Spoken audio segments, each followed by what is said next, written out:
we will taste some village or tradition wines with the reds. And I decided to show you two different Rieslings from two different vineyard sites.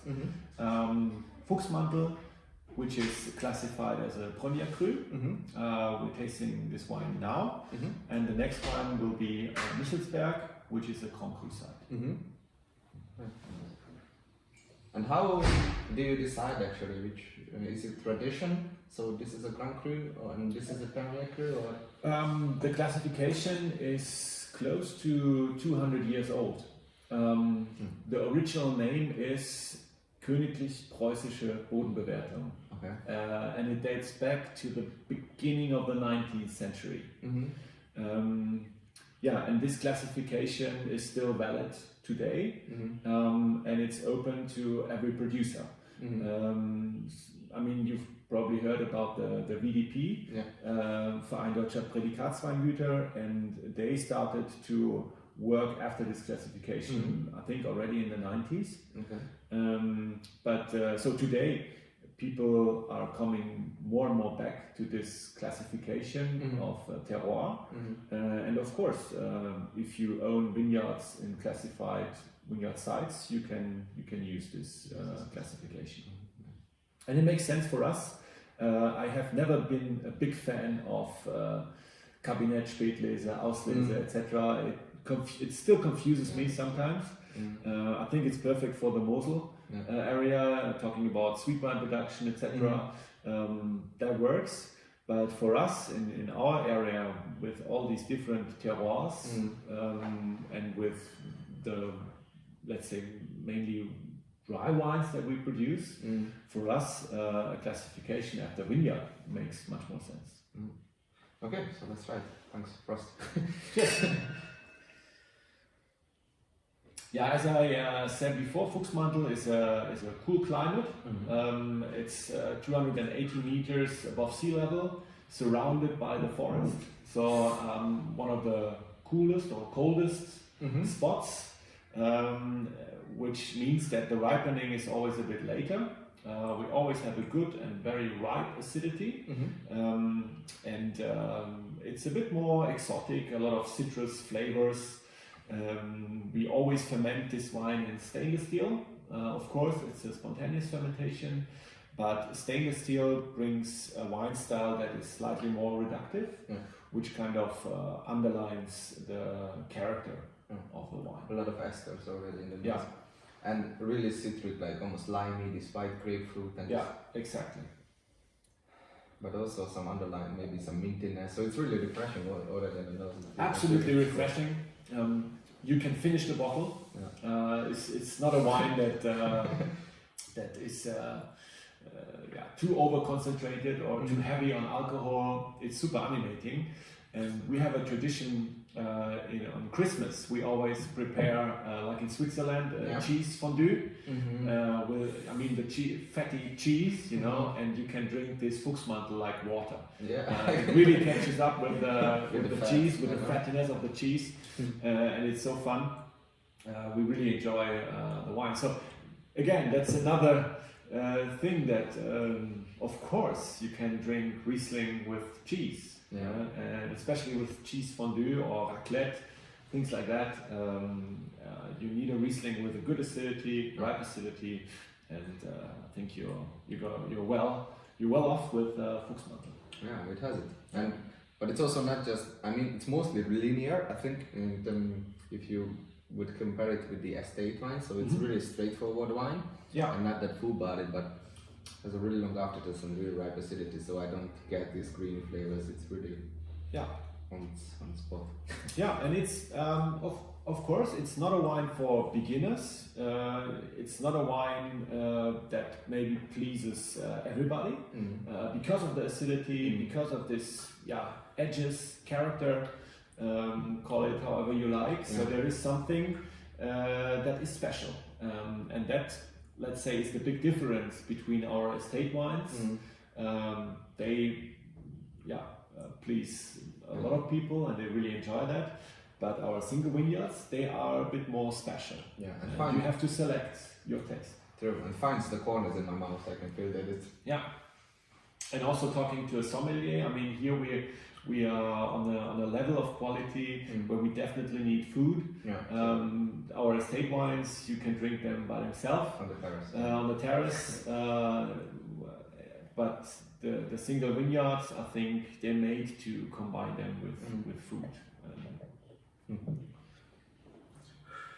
Yeah, and cheese is not a bad idea, but also with maybe white cheeses, so maybe not this over, but maybe Ziegenkäse, it's goat cheese, and this kind of. I mean, fish is always, you can't be wrong with fish. No. We had, last week, I think we had, how's that called, the turbot. Yeah. And with a bit of salty to give this crusty skin. That's super nice. Yeah, and also with masculine fishes, maybe not that fatty. So nice. Yeah. Okay, perfect. And the next one? The next one is Michelsberg. And in terms of price range, where could we find this wine? Maybe in so we sell this wine here on the estate for 14 euros a bottle. So it's not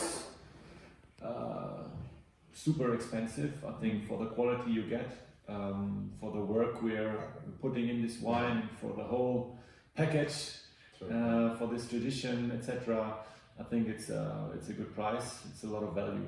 Yeah, and handwork and biodynamic farming. So yeah, yeah, that's what I knows. It has a warmer bouquet once, and really riper fruits on the edge of exotic maybe. This is one of my favorite vineyards. I mean, it's tough to say, but the thing is, in 1980, we planted this vineyard. And I was born in 1980, so it's my vineyard. Wow, but also really, even with the riper acidity, maybe not so laser sharp, not this blady sensation. Wow, but really like almost this tangerine in your side. With this Meyer lemon, this really riper and the deeper flowers, really rich. And you can feel a little bit of this minerality already. So it's a problem, the phone, or? No, it belongs to the terroir. I don't I think it's gone already. Yeah, and, but how would you maybe define the terroir? Well, the minerality, because I think it's really like a silver line. If it's real or not, or why do you feel it? Which vineyard, which soil? The minerality. Yeah. I mean, it always sounds nice if you describe a wine with its minerality, you know. But not a lot of people really know what minerality really means. To me, minerality has nothing to do with an aroma profile. For me, it's a feeling in your mouth, on your palate, which I have the same feeling if I eat a lot of salt or salty food. So it creates this mouth-watering effect. So I'm really getting hungry if I have a wine with a lot of minerality, and I definitely need food. So. Yeah, we have this effect mainly from in wines that grow on limestone and clay. Not so much in wines that we have from sandstones, which is interesting to see. Fuchsmantel for me was sharper, fresh, and here you get this minerality, so you feel the mouth watering. Also maybe more full bodied. For me, this one is more. It's not really the edges, but more the mouth feel. It fills out your mouth without being boring, and you're not getting tired. Again, this is something that stays animating. Yeah, sure.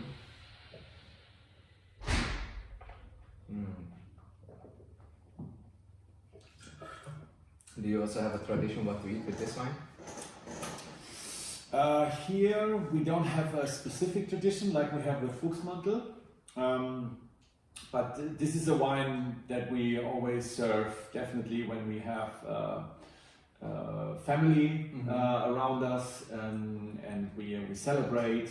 So this is a wine that we use for special events. My wife, she used to work as a chef in a Michelin star restaurant here in Deidesheim, so she really enjoys to cook. With Michelsberg, we mainly use white meat.